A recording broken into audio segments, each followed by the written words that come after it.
Conexión de vida. Devocional de hoy. La resurrección de Cristo, realidad de la fe.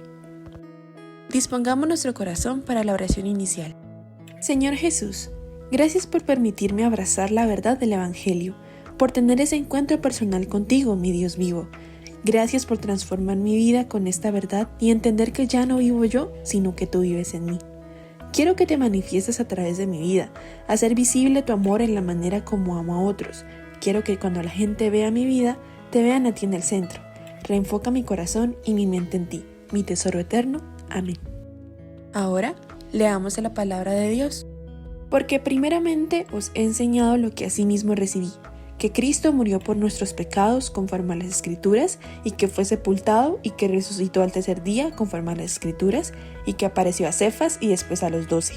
Después apareció a más de 500 hermanos a la vez, de los cuales muchos viven aún y otros ya duermen.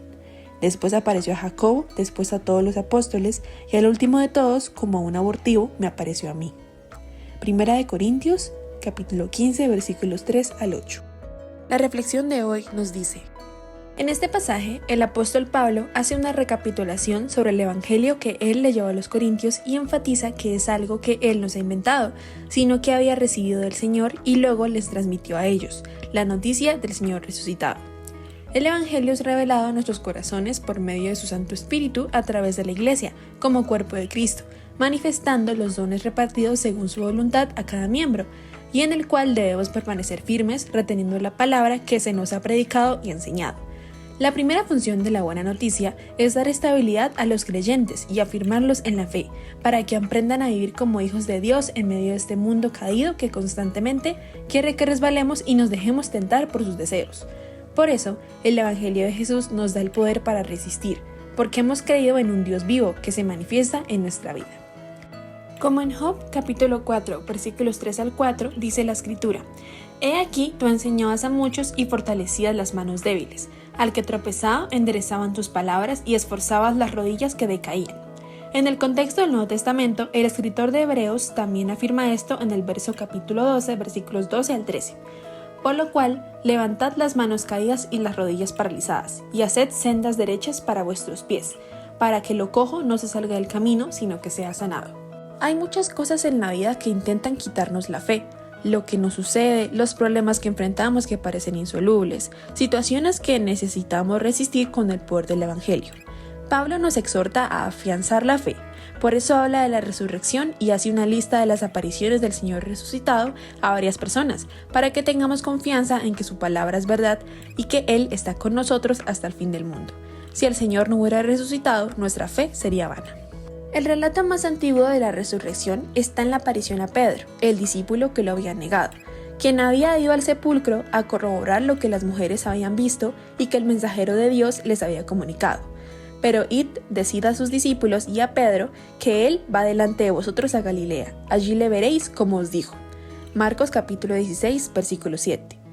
Toda la gracia y el amor de Jesucristo manifestados hacia Pedro, otros lo habrían descartado para siempre, pero Jesús no quería más que levantar a su discípulo errático y afirmarle sobre sus pies. En Lucas capítulo 24, versículo 34, dan testimonio a los otros discípulos de la aparición a Pedro, que decían: ha resucitado el Señor verdaderamente y ha aparecido a Simón. Luego Pablo les dice que se le apareció a Santiago, es decir, Jacobo, en 1 Corintios capítulo 15, versículo 7. El hermano del Señor que no creyó en él sino hasta que lo vio resucitado.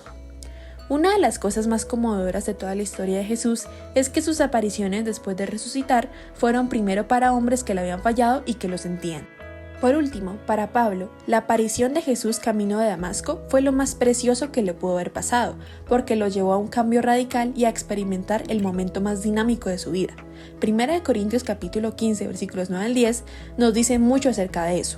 Se consideraba el menor de los apóstoles, había sido agraciado con una misión de la que no era digno, era lo que era por la gracia de Dios. Esto nos debe llevar a reflexionar sobre nuestro encuentro con el Cristo resucitado. Si realmente hemos tenido ese encuentro, nuestra vida nunca puede volver a ser igual. Esto se experimenta cuando tomamos conciencia de que Cristo vive en nosotros, que su naturaleza divina está en nosotros por el poder y la presencia de su Espíritu. Por eso, nuestro pensar, sentir y actuar deben ser los de Cristo que mora en nosotros.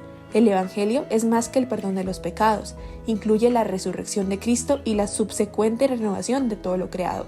La resurrección debe ser una experiencia en nuestra vida y nuestra mayor esperanza. Visítanos en www.conexiondevida.org. Descarga nuestras aplicaciones móviles y síguenos en nuestras redes sociales.